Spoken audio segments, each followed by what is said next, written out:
Good evening, everybody, and welcome to another edition of Chasing Rabbits. My name is Scott Brown, and you found my vlog dedicated to trying to help you become the leader that you always wished that you had worked for.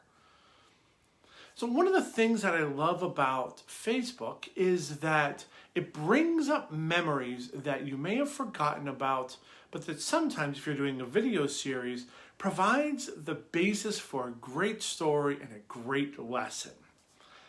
2 years ago, it was actually 2 years ago last night, but about 2 years ago, I found myself visiting my wife. She was doing a company retreat. They ended up with an extra ticket, so I visited her, came up and met her at the Coliseum here in Fort Wayne at a Fort Wayne Comets hockey game. Now, Fort Wayne is an interesting kind of city that, while we don't have any major league professional sports, do have a lot of professional sports. We have a high A baseball team, the Fort Wayne Tin Caps, which is a Padres affiliate. We have the Pacers G League basketball team normally plays here. This year they're playing at Disney because of COVID, but normally they play here. They're the Mad Ants. What a great name for a team. The Fort Wayne Mad Ants. And there's a minor league hockey team here. They're the Fort Wayne Comets, and I forget what league they play in. I really don't follow hockey that much, but it's an interesting game to watch. I'm not a big hockey fan for whatever reason. I don't know why. Probably because I still can't skate, never learned to play the game, not connected to it. But the Fort Wayne Comets, big draw here. A lot of fun to go to the games. So 2 years ago, my wife is at a work event. They have an extra ticket. She calls me and says, hey, come meet me. I'll give you the extra ticket and come and watch the game with us. It was a work retreat. There was a bunch of DMs that were in town. It might have been a channel meeting. I'm not exactly sure why. But I go up to the Coliseum, meet her there, get a ticket, join her group, and we sit down and start watching the Comets hockey game. Well, the way that we sat, there was a group over on our right a little bit, and then I sat over towards the left a little bit. It was me and Kelly, and there was somebody else with us sitting. There were 3 seats together, and I forget who the third person was.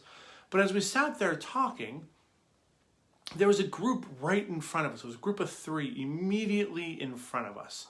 And somehow we got to talking to him. I don't remember why we started talking to him, but I do remember the guy. I remember the guy extremely well because when he first introduced himself, he just had this aura, this oozing of pretentiousness that came from him.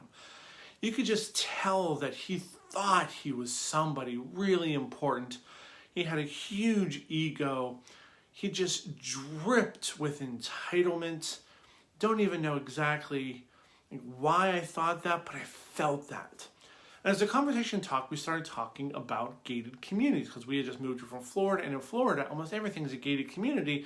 But here in Fort Wayne, there's a gatehouse, but there's no gates. Don't understand that to this day. The majority of gated communities don't have gates. They just have a gatehouse. Well, he says, well, my family lives in a gated community. We have actual gates to get into our community.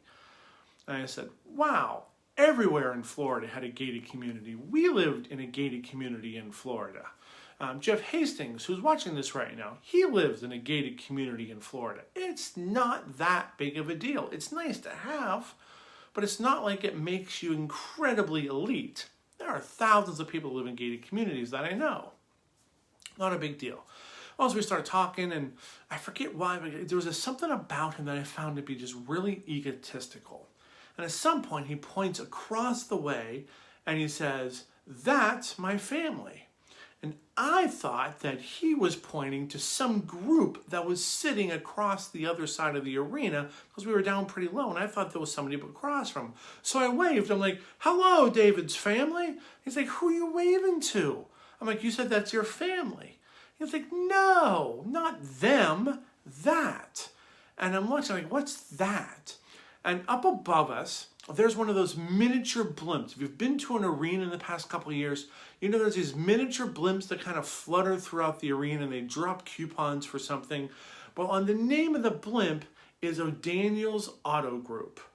I'm like, oh, Daniel's Auto Group, that's your family. I was like, yes, I'm Daniel O'Daniels. I don't even think that's his name, but we call him Daniel O'Daniels. I think his name was David, but he's become Daniel O'Daniels over the years.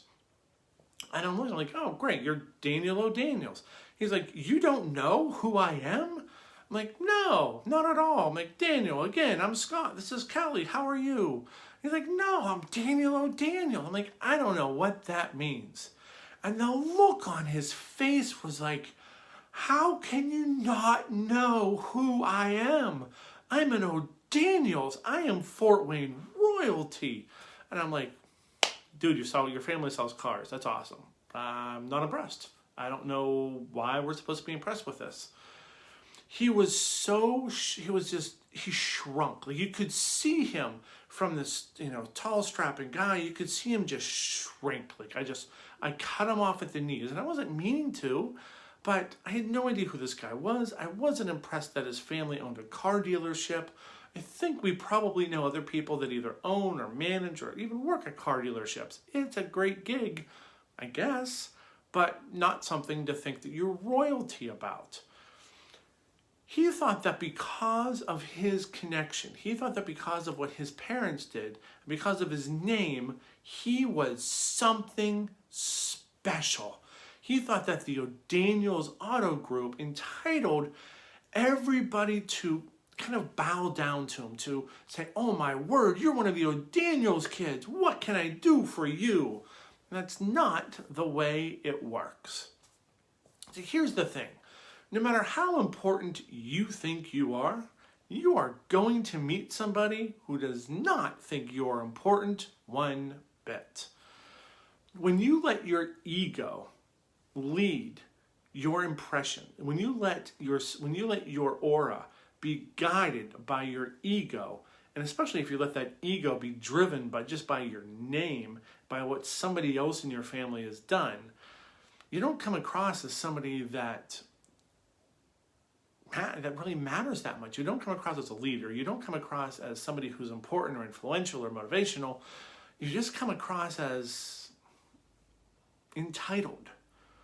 And that's one of the problems that you see in a lot of leaders is they get to a certain point, they think they've done this thing, and they want other people to respect them because of where they've gotten, and it doesn't work that way. We're not supposed to get to a certain level and think that anybody owes us something. Now, Jeff's telling me here that he's royalty. He's named after the Battle of Hastings in 1066, which means he's really old. Jeff Hastings is incredibly old. And if you see him, you should invite him to something that makes him feel younger. Because clearly, if you're named after an event from 1066, you've been hanging on to that for just a day or two too long.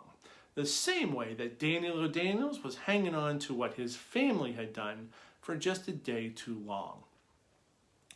It's okay to be proud of what you do. It's not okay to expect others to be impressed with an accomplishment when you haven't showed them why you matter. When we are interacting everywhere, we are in charge of how we come across to people. We are in charge of our presence. We are in charge of our relationships. The relationships are what matters. Not your title, not your past successes, but how you treat people, how you view others. Do you view them as someone to serve you, or do you view others as someone with whom you can do something great? If you're walking with them, if you're helping them get somewhere, then at that point, they're going to want to follow you and they're going to care about you. Just because your name is Hastings, even though you fought in the Battle of 1066, which makes you, 2,000 years old, I think. All of a sudden, that's not a big deal. So lead with behavior, lead with empathy, lead with connection. Don't lead with ego. I haven't seen Daniel O'Daniel since then. I would love to see him again somewhere because I just think it's funny that we call him Daniel O'Daniels, even though I know it's not his name.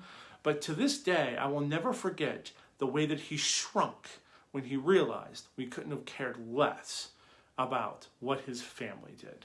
So if you are leading, expecting someone else to care about what you do, what your family does, without actually doing something for someone to care about, it's not going to work. You're doing it wrong. So until tomorrow, think about, do you lead with your ego or do you lead with empathy and behavior?